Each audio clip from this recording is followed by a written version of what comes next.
Hi అండి. Welcome to Rupalavanya Swaralahari channel. ఈ ఛానల్లో నటవిల్ గారితో రొమాన్స్. ఈ స్టోరీలో హీరో క్యారెక్టర్తో పాటు విలన్ని కూడా ఆదరిస్తున్న మీ అందరికీ కూడా చాలా చాలా థ్యాంక్స్ అండి. ఇంకెప్పుడు పొరపాటును కూడా రాబట్టి నేనేం అనను. వాడు మనిషే, వాడికి లవ్ స్టోరీ ఉంది. ఆ స్టోరీ కూడా చాలా చాలా బాగుంటుంది. ఆ స్టోరీ తెలుసుకోవాలంటే మరి లేట్ చేయకుండా ఈరోజు ఎపిసోడ్లోకి వచ్చేయండి. మాయా డెవిల్ జీప్ గేటు దాటి బయటకు వెళుతూ ఉంటే తన రూమ్ బాల్కనీ నుండి రియా కోపంగా వాళ్ళని చూస్తూ నిల్చుంటుంది. ఓహో, మా బావని పడేయడానికి చీర కూడా కట్టుకుని తిరుగుతున్నావా మాయా? నువ్వెన్ని చేసినా బావ ఈసారి నీ మాయలో పడకుండా నేను చూసుకుంటాను. వచ్చేది ఈ రోజే కదా, రెస్ట్ తీసుకో. రేపటి నుంచి నీకు ఈ రియా అంటే ఏంటో చూపించకపోతే అడుగు అని అక్కడే చీకట్లో పిచ్చి పిచ్చి శబ్దాలన్నీ చేస్తూ ఉంటుంది పాపం పిచ్చి రియా. సరిగా అప్పుడే వెనక నుండి అమ్మా దేవుడా అంటూ మూలుగుతూ లోపలికి వస్తుంది మమత. ఉలిక్కిపడి వెనక్కి చూసి నీకేమైంది ఇప్పుడు అని సీరియస్గా అడుగుతుంది రియా. బాగా చూస్తే ఒళ్ళంతా మసి కొట్టుకుపోయి ఎడమ చేతిపై నుండి కింద వరకు బాగా వాచిపోయి ఎర్రగా కమిలిపోయి కనిపిస్తుంది. అయ్యో మా, నీ చేతికి ఏమైంది అని అడుగుతూ ముందుకు వచ్చి చేయి పట్టుకుంటుంది రియా. మమత అప్పటి వరకు ఒగ్గపెట్టుకున్న ఏడుపుని బయటికి వదిలేసి గట్టిగా ఏడుస్తూ ఏమైంది అని మెల్లిగా అడుగుతావింటే, నా చెయ్యి విరిగిపోయింది దేవుడోయ్ అని ఏడుస్తూ ఉంటుంది. అబ్బా అమ్మా, నీ చెయ్యి విరిగిపోలేదు, జస్ట్ బెణికినట్లు ఉందంతే. అయినా ఎలా అయింది అని అడుగుతుంది చెయ్యి మెల్లిగా పట్టుకుని చుట్టూ తిప్పి చూస్తూ. అలా ఏడుస్తూనే పాపం డెవిల్ ఏం చేశాడో చెప్తుంది మమత. ఎంత ఎంత చెప్పినా వినకుండా మాయా కోసం మళ్ళీ పైకి వెళ్ళాడని డెవిల్ మీద కోపంతో తన రూమ్లోకి వెళ్ళిపోతుంది రియా.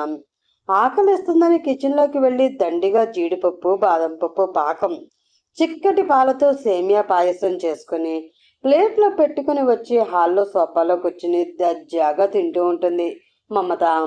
ఈలోపు మాయ డెవిల్కి చుక్కలు చూపించి కిందకొచ్చి మమతని చూసినా పట్టించుకున్నట్లు అను వాళ్ళ రూమ్లోకి వెళ్ళిపోతుంది. కాసేపు ముందే కార్తిక్ అంత పెద్ద వార్నింగ్ ఇచ్చాక మళ్ళీ ఏమైనా అంటే ఇంట్లో డెవిల్ కూడా ఉన్నాడని కామ్గా ఊరుకుండిపోతుంది మమత. ఒక స్పూన్తో జీడిపప్పు బాదం పప్పు పాకం తింటూ ఇంకో చేత్తో సేమియా పాయసం తాగుతూ టీవీలో ఛానల్స్ మారుస్తూ ఫైనల్గా తనకెంతో ఇష్టమైన బిగ్ బాస్ షో చూస్తూ ఎంజాయ్ చేస్తూ ఉంటుంది. అలా చూస్తుంటే సడన్గా టీవీ ఆఫ్ అయితే ఏమైంది అనుకుంటూ విసుగ్గా పక్కకు చూసేసరికి డెవిల్ తన పక్కనే చేతులు కట్టుకుని సీరియస్గా చూస్తూ కనిపిస్తాడు. నువ్వా అజ్జు బాబు, ఎప్పుడొచ్చావు అంటూ కంగారుగా అవన్నీ పక్కన టేబుల్ మీద పెట్టి లేచి నిల్చుని రాని నవ్వుతూ ఉంటుంది మమత. డెవిల్ మాత్రం ఏమీ మాట్లాడకుండా ఒకసారి చుట్టూ అంతా చూస్తాడు. ఎవ్వరు కనిపించరు, మేట్స్తో సహా. తక్కువని వెంటనే మమత ఎడమ చేయి పట్టుకుని వెనక్కి మెల్లి తిప్పి నువ్వేం చేస్తున్నావో, ఎవరిని ఎన్నెన్ని మాటలు అంటున్నావో నాకు తెలియదు అనుకుంటున్నావా అత్త? నాకు అన్నీ తెలుసు. కేవలం అక్క బావ మొహం చూసే ఊరుకుంటున్నాం. వయసులో పెద్దదానివి, ఎందుకు లేని ఊరుకుంటుంటే నీకు తెలియట్లేదు కదా. నీ కూతురికి మొగుడిని కాకపోయినా నీకు మాత్రం ఎమ్ముడినే అని చెయ్యి ఇంకాస్త మెల్లి తిప్పేసరికి గట్టిగా అరుస్తూ అజ్జుబాబు వదిలే, తప్పైపోయింది అని ఏడుస్తుంది. ప్రసాదరావుతో కలిసి నొక్కేసిన 25 లక్షల చీటీ డబ్బులు నీతోనే కక్కిస్తాను, నాకు తెలీదు అనుకుంటున్నావా అని అనగానే అంత నొప్పిలోనూ మమతకి కళ్ళు బయర్లు కమ్ముతాయి. తను ఉన్న ఏరియాలో వసంత్ వాళ్ళ కంపెనీ పేర్లు చెప్పి అవి మావే అని డబ్బున్న వాళ్ళలా బిల్డప్ ఇచ్చి అందరితో చీటీ డబ్బులు వేయిస్తుంది. ప్రసాదరావు అని అతనితో కలిసి డబ్బులు అన్ని స్వాహా చేసి మంచిగా బంగారం కొనుక్కుని అడిగితే డిఎస్పి నా అల్లుడు అంటూ అజిత్ని అడ్డు పెట్టేసుకుంటుంది. వసంత్కి తెలిస్తే పరువు పోతుందని ఏమైనా చేస్తారని అజిత్నే మెల్లిగా ఆ కేసుని తప్పిస్తాడు. కానీ ఆ విషయం మమతకి ఇప్పటి వరకు తెలీదు. ఇప్పుడు చెప్పేసరికి లేదు లేదు అజ్జు బాబు, మళ్ళీ ఎప్పుడు అలా చేయను. డబ్బులు కూడా మీ మావయ్య బయటికి రాగానే ఇచ్చేస్తాను. ఈ విషయం మీ మావయ్యకి కూడా తెలీదు, ఎవరికి చెప్పొద్దు ప్లీజ్ అంటూ ఏడుస్తూ బతిమలాడడం మొదలు పెడుతుంది. ఇదే లాస్ట్ వార్నింగ్. మళ్ళీ రిపీట్ అయితే డైరెక్ట్గా అత్తవి అని కూడా చూడను. నిన్ను కూడా మావే పక్కనే సెల్లో కూర్చోబెడతాను అని టేబుల్ మీద ఉన్న జీడిపప్పు బాదం పాకం సేమియా పాయసం చూసి తేరగా తిని కూర్చోవడం కాదు, వెళ్ళి అందరికీ వంట చేయి, నేను బాక్స్ పట్టుకుని అమ్మకి బావకి తీసుకువెళ్ళాలి అని ఏం చేయాలో పెద్ద లిస్ట్ చెప్పి అక్కడి నుంచి ఫోన్ మాట్లాడుకుంటూ బయట గార్డెన్లోకి వెళ్ళిపోతాడు. ఆ విషయం అంతా పోసుకొచ్చినట్లు ఏడుస్తూ రియాకి చెప్తుంది మమత. చీటీ డబ్బుల గురించి రియాకి కూడా తెలియక, అబ్బా అమ్మా, కోట్లు ఉన్నా కూడా ఇంకా ఈ కక్కుర్తి ఎందుకు అని తిడితే, ఓసే ఇప్పటికే నొప్పితో ఏడుస్తుంటే నువ్వు కూడానా? మీ అన్నయ్య ఎలాగో పెళ్ళం కొంగు వదలడు, మీ నాన్న చూస్తే జైల్లో కూర్చున్నాడు, ఇప్పుడు నువ్వు కూడా స్టార్ట్ చేస్తే మీ అందరి పేర్లు రాసేసి ఊరేసుకుంటా జాగ్రత్త అని గట్టిగా మళ్ళీ రాగం పెడుతుంది. అయ్యో దేవుడా అని తల కొట్టుకుంటూ, సరే పద హాస్పిటల్కి వెళదాం, లేదంటే రేపటికి చెయ్యి కూడా లేపలేవు అంటూ ఇద్దరు మెల్లిగా ఏడ్చుకుంటూ హాస్పిటల్కి వెళ్తారు.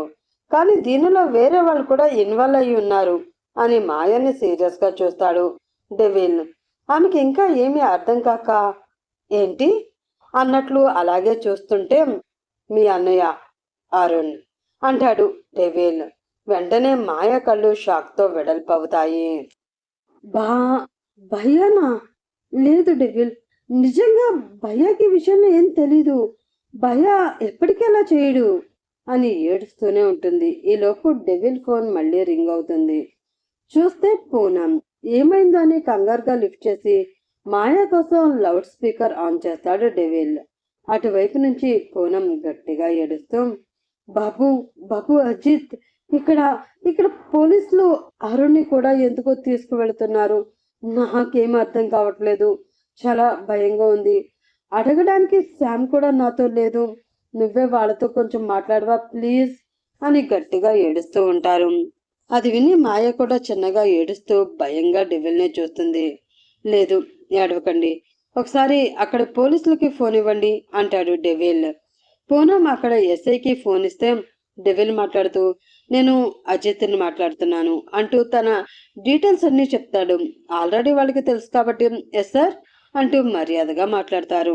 డెవిల్ ఏం మాట్లాడుతున్నాడో తెలియక అక్కడ పూనం టెన్షన్గా చూస్తుంటే, ఇక్కడ మాయ కూడా డెవిల్ ఏమంటాడో చూస్తూ ఉంటుంది. కాసేపు కేస్ డీటెయిల్స్ అన్నీ మాట్లాడి, ఇఫ్ యూ డోంట్ మైండ్ నేను ఒకసారి అరుణ్తో మాట్లాడొచ్చా అని గంభీరంగా అడుగుతాడు. మామూలుగా వేరే ఇంకెవరైనా అయితే అసలు అలా మాట్లాడే ఛాన్స్ ఉండదు, కానీ అజిత్ గురించి ఆల్రెడీ వాళ్ళకి తెలుసు కాబట్టి, అసలు ఆ కేసు విషయమై అతనే హెల్ప్ చేశాడు కాబట్టి ఓకే సార్ అంటూ అరుణ్ దగ్గరికి వెళ్ళి ఫోన్ అందిస్తాడు ఆ ఎస్ఐ. పూనంకి ఇక్కడ మాయాకి ఏమీ అర్థం కాక ఇంకా అలాగే చూస్తూ ఉంటారు. హలో అంటాడు అరుణ్. అరుణ్, నేను అజిత్ని మాట్లాడుతున్నాను సార్ అంటాడు బాధగా. ఆ టైంలో కూడా తనని హెల్ప్ అడగకుండా మామూలుగా మాట్లాడుతున్న అరుణ్ మాటలకి డెవిల్కి ఎందుకో ఆత్మాభిమానంలో అరుణ్ మాయ దగ్గరగా కనిపిస్తారు. ఎవరు ఏమన్నా ఏం జరిగినా తనకి కూడా చెప్పకుండా, ఏ హెల్ప్ ఎవరిని అడగకుండా, ఆఖరికి మర్డర్ కేసులో కూడా అరెస్ట్ అయ్యి ఎన్నో అనుభవించింది మాయా. అలాగే బాధలు పడుతూనే ఇక్కడ వరకు వచ్చింది. ఇప్పుడు అరుణ్ కూడా అలాగే అనిపిస్తాడు. ఎంతైనా అన్న చెల్లెలు కదా అని లోపల నవ్వుకుంటాడు. నువ్వు టెన్షన్ పడకుండా నేను అడిగిన వాటికి నిజాలు చెప్పాలి, అలా చెప్తేనే నేను నిన్ను కాపాడగలను అంటాడు. పెద్ద పెద్ద భారీ డైలాగ్స్ లాంటివి ఏమీ చెప్పకుండా సింపుల్గా అలాగే సార్ అంటాడు అరుణ్. నీకు ఇందులో ఇన్వాల్వ్మెంట్ ఉందా లేదా? మళ్ళీ చెప్తున్నాను, నువ్వు నిజమే చెప్పాలి. అరుణ్ గట్టిగా శ్వాస తీసుకుని, నేను నిజమే చెప్తున్నాను సార్, నాకు దీనికి ఎటువంటి సంబంధం లేదు, అసలు ఎందుకు నన్ను అరెస్ట్ చేస్తున్నారో నాకు కూడా తెలియడం లేదు అంటాడు.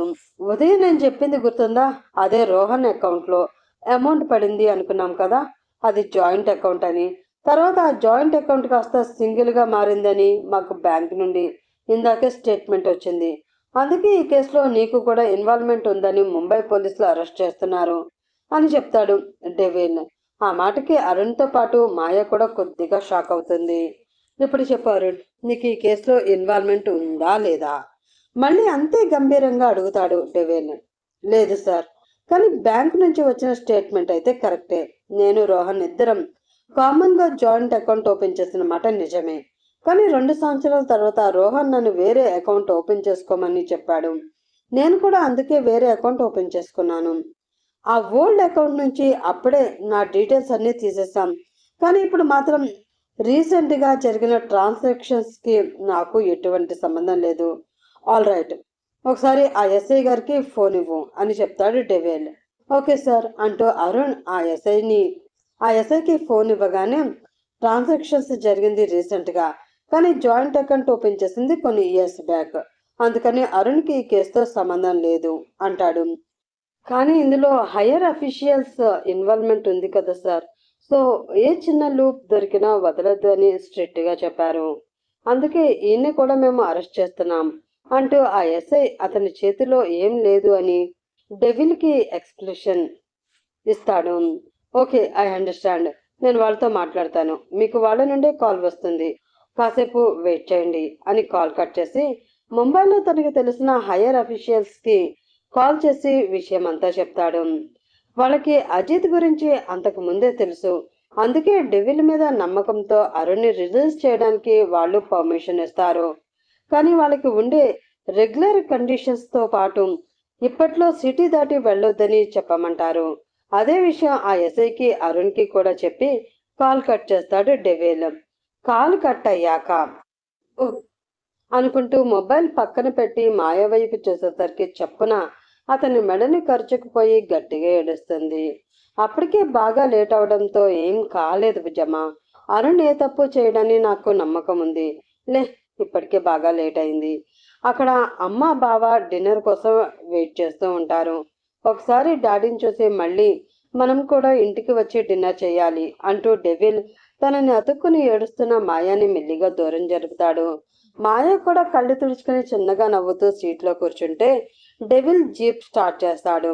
ఇద్దరు కాసేపట్లోనే హాస్పిటల్కి రీచ్ అయ్యి కల్పన వాళ్ళని పలకరించి బాక్స్ ఇచ్చి, రేపు మార్నింగ్ వస్తాం మమ్మీ, మామ్ ఏమన్నా అవసరం ఉంటే వెంటనే కాల్ చేయి అంటూ డెవిల్ మాయ తిరిగి మళ్ళీ రిటర్న్ అయిపోతారు.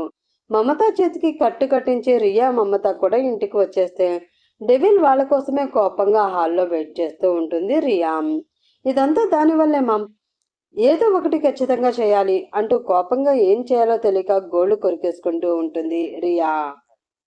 ఏమోనే బాబు, ఏమైనా ఉంటే నువ్వే చూసుకో, ఇంకా నాకు ఓపిక లేదు. మీ నాన్న తొందరగా బయటకు వచ్చేస్తే ఇక్కడి నుంచి అర్జెంటుగా వెళ్ళిపోవాలి అనుకుంటూ నీరసంగా తన రూమ్లోకి వెళ్ళిపోతుంది మమత. ఛా, మమ్మీని నమ్ముకుంటే ఇలాగే ఉంటుంది, నేనే ఏదో ఒకటి చెయ్యాలి అని తీక్షణంగా ఆలోచిస్తూ ఈరోజు నైట్ ఎలా అయినా మాయాన్ని బావ రూమ్లో పడుకోకుండా చేయాలి, లేదంటే వాళ్ళిద్దరూ కలిసిపోతారు అని ఆలోచిస్తూ ఉంటే అప్పుడే ఇంట్లోకి అడుగు పెడతారు డెవిల్ మాయా. డెవిల్ అప్పటికే బాగా అలసిపోయి ఇంకా రూమ్లోకి వెళ్ళే ఓపిక కూడా లేక డైరెక్ట్గా వచ్చి టేబుల్ దగ్గర కూర్చుండిపోతే మాయాని వడ్డిస్తూ అక్కడే ఉన్న రియాని పట్టించుకోకుండా డెవిల్తో పాటే కూర్చుని తింటూ ఉంటుంది. ఇప్పుడే ఎలా అయినా వాళ్ళని ఆపాలి అని వాళ్ళిద్దరికీ మధ్యలో వచ్చి కూర్చుంటుంది రియా. అలా సడన్గా వచ్చి కూర్చునేసరికి మాయా డెవిల్ ఇద్దరు రియాని వియర్డ్గా చూస్తారు. మాయా చూస్తుంది అని కావాలనే డెవిల్ చేతి మీద చెయ్యి వేసి, బావా, మావయ్యకి తగ్గిన తర్వాత ఎలాగో మనం పెళ్లి చేసుకోబోతున్నాం కదా, ఇంకా తను నీ రూమ్లో పడుకోవడం ఎందుకు, నాకు ఇష్టం లేదు, తనని వచ్చి గెస్ట్ రూమ్లో పడుకోమని చెప్పు అంటూ మాయాని కోపంగా చూస్తూ చెప్తుంది.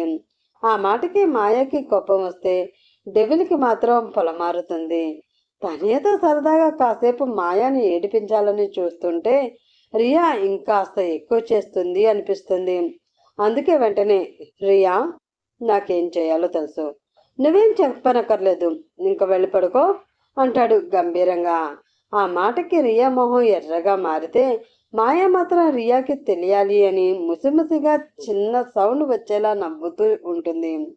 నేనేం మీ కాబోయే శ్రీవారిని కొరుకు తినలే రియా, గెస్ట్ రూమ్లో ఆల్రెడీ నువ్వు ఉన్నావు కదా, మళ్ళీ నేనెలా వస్తాను, అందాక ఈ రోజుకి సోఫాలో అడ్జస్ట్ అవుతాలే అంటూ ఓరకంట డెవిల్ని చూసి చిన్నగా నవ్వుకుంటూ, హ్యాండ్ వాష్ చేసుకుని రూమ్లోకి వెళ్ళిపోతుంది మాయా.